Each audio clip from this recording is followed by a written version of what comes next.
Well, it's been a few weeks since I've updated or made a video on Ezra's updates. Right now I am sitting outside of his school ready to pick him up. So you might see some kiddos running behind me and it might get kind of loud in the background, but I'm going to do my best to keep this video short and sweet. A few weeks ago, probably going on like 3.5, maybe, 3.5 weeks ago, we went to visit a naturopath who saw Ezra and did some muscle testing and some blood cell analysis, and we also did a hyperbaric chamber as well as the biocharger. I'll talk about these, about like the biocharger and the hyperbaric chamber, maybe in another video. Maybe not. You can Google it. People kind of have formed their own opinions on it. None of the stuff, there's no potential harm to Ezra, so that's why I felt quite confident in choosing to go this route. As we're still waiting on ABA therapy and the Autism Waiver of Kansas, which we're number 262 in receiving services there. So what the naturopath said was that Ezra has parasites and yeast and fungus in his body, and we are using supplements and diet to work on that and get that better. There's a lot more into that, but that's the gist of it. Supplements are like probiotics, digestive enzymes, B12. There's a homeopathic one that was made just for him. There's a couple others. Oh, additionally, he's still doing like the vitamin E, some CoQ10, and a iron supplement. I'm looking into maybe adding zinc. What's nice about this is that all of those things were also suggested by the MD that diagnosed him. Something that's kind of frustrating is after I told Ezra's pediatrician about it, that he was like, okay, noted, it's in the charts. About his diagnosis, I haven't talked to him about seeing the naturopath. Probably won't. I don't know that we're going to continue seeing his current pediatrician. So anyway, but what I wanted to say about that was that this naturopath spent 3 or 4 hours with Ezra, which is probably about the amount of time that Ezra's pediatrician has seen him in 3.5 years. Yeah, so there's that.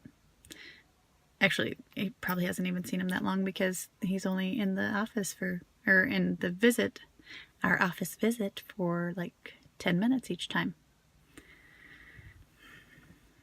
Whatever. Moving on. We just got back from vacation. And he did really good. He had a good time, I think. There was one instance that was not so great, which is where he ran off on his own, which does have a name called eloping, run away.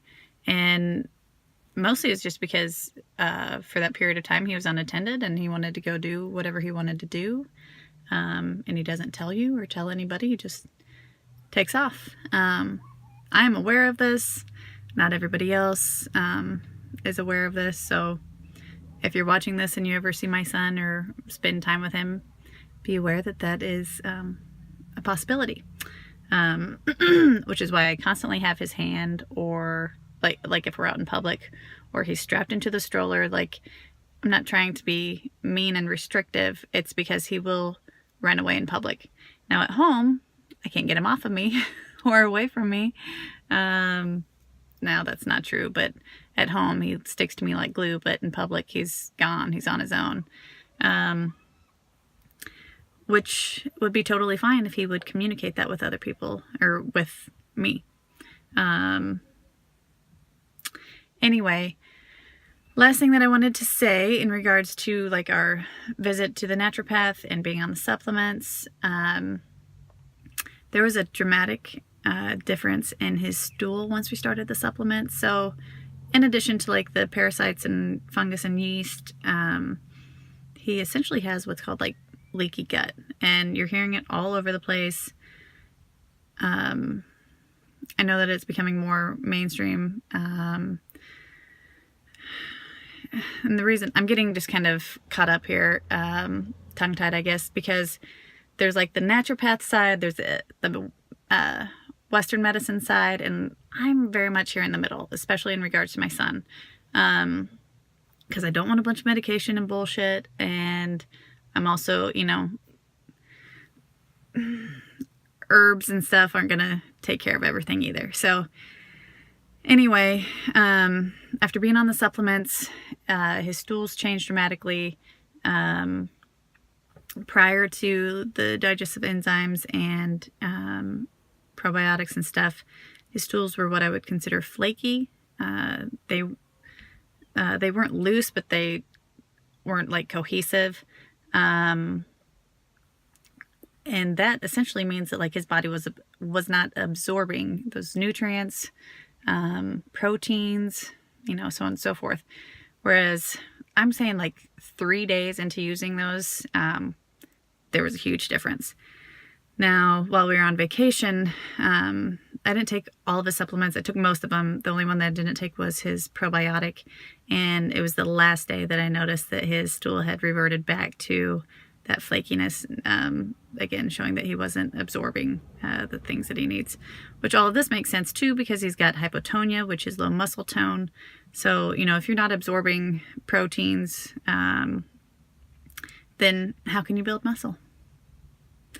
Anyway, a lot of things are intertwined. It's interesting to kind of piece it all together. I get less, for me personally, I'm getting less emotional about things, and more of just, this is what we're doing and this is how we're doing it, and keep moving on. I say that today, who knows, I could break down and cry tomorrow. But overall, Ezra's doing well. He's improving. I said that this was going to be short. I could continue, but I'm going to stop it here. So thanks for watching, and have a great day.